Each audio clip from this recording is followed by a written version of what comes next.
साहब ये बताइए कि व्हाइट हाउस में सदर ट्रंप के साथ तारीखी लंच हुआ। उसके बाद field marshal general Asim Munir साहब सेंटकॉम की तकरीब में पहुंचे। खसूसी प्रोटोकॉल भी उनको हासिल हुआ और महज 1.5 माह के वक्फे के बाद वो खुद कह रहे हैं कि जो मेरा दूसरा दौरा अमेरिका है ये पाक अमेरिका ताल्लुकात के हवाले से एक नई जहद की अलामत है। थोड़ा आप किस नज़र से देखते हैं, ज़रा बताइएगा, वाकई एक नई जहद शुरू होने जा रही है? जी देखिए, अभी जियो पॉलिटिक्स इतनी जल्दी चेंज हो रही है और ख़ासतौर पे हमारे रीजन की इन्वायरमेंट और जियो इकोनॉमिक्स और जियो पॉलिटिक्स का हम पहली दफ़ा देख रहे हैं कि बहुत डिफरेंट किस्म का एक इम्तजाज हुआ है। फिर एक प्रेसिडेंसी आई है यूनाइटेड स्टेट्स ऑफ अमेरिका में, जो एक ट्रेडिशनल प्रेसिडेंसी से ज़रा अलग करके है। जी, यहाँ पे डेमोक्रेसी तो है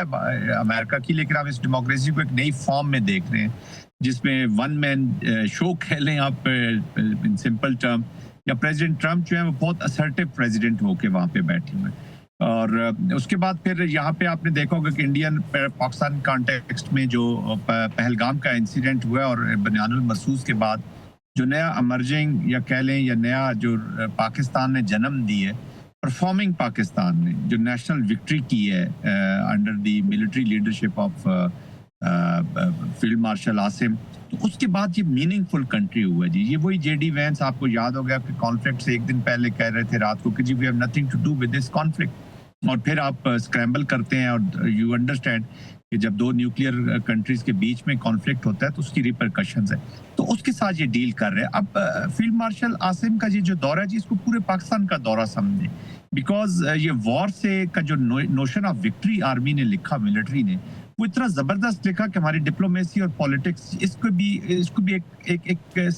हेड स्टार्ट मिला है टू मूव फॉरवर्ड। फिर हमारा जो डिप्लोमेटिक चीज़ें हुई हैं वो आपने देख ली हैं, कितने इफेक्टिव तरीके से काम किया उसने। जो बिलावल जरदारी के साथ जो डेलीगेशन गया वो आगे बढ़ रहा है, तो इस तरह पाकिस्तान आगे बढ़ रहा है जी। उसके साथ अब ये डील हो रही है और ऑफ कोर्स सेंटकॉम में जाना, सेंटकॉम वो मिलिट्री कमांड है जो इस रीजन के 21 कंट्रीज को डील करती है और सबसे इम्पोर्टेंटली पाकिस्तान बड़ा की प्लेयर है।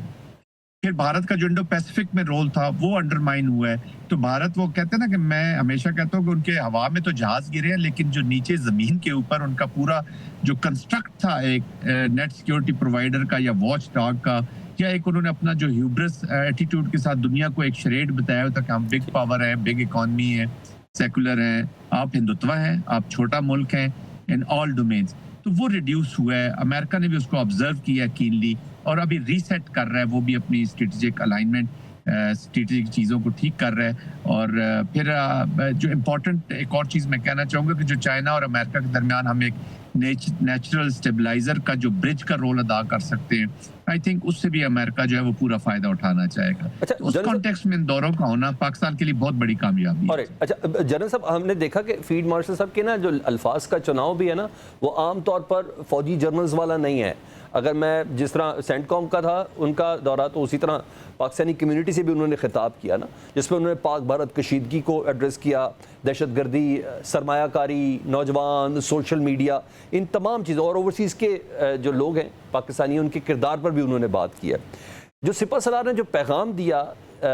इस पर क्या कहेंगे आप? जी बिल्कुल, ये आप कह रहे हैं ना कोई जर्नल्स वाला खिताब नहीं था। Yes of course he is a statesman ji,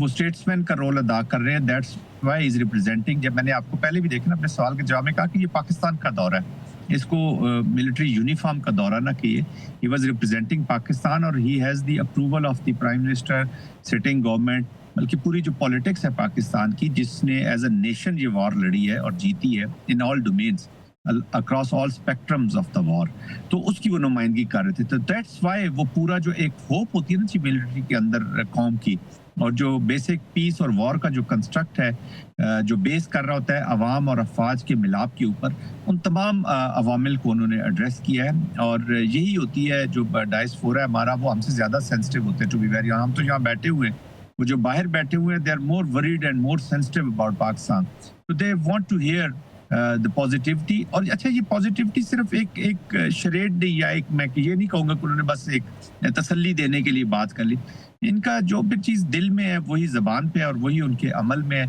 India को भी इन्होंने कहा था, टेररिस्ट को भी, जो बलूचिस्तान खैबर पख्तूनख्वा की जो एप्लीकेशन, उनको बड़ा क्लियर वर्ड्स में इन्होंने